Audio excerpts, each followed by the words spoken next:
కీర్తనల గ్రంథము 3వ అధ్యాయము. ప్రభువు, చాలామంది నాకు శత్రువులైరి, అనేకులు నా మీద తిరగబడుచున్నారు. పెక్కుమంది నన్ను గూర్చి మాట్లాడుచు, ప్రభు అతన్ని ఆదుకొనలేడు అని పలుకుచున్నారు. కానీ ప్రభు, నీవు నాకు డాలు వంటి వాడవు, నాకు గౌరవమును చేకూర్చిపెట్టువాడవు. నేను తల ఎత్తుకుని తిరుగునట్లు చేయువాడవు. నేను ఎలుగెత్తి ప్రభువునకు మొరపెట్టెదను.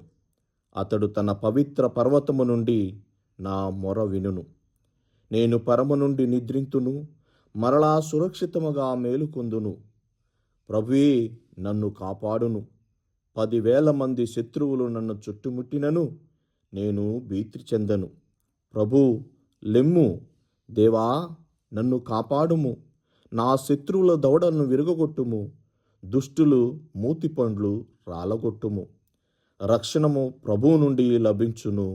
ప్రభు, నీవు నీ ప్రజలను దీవింపుము.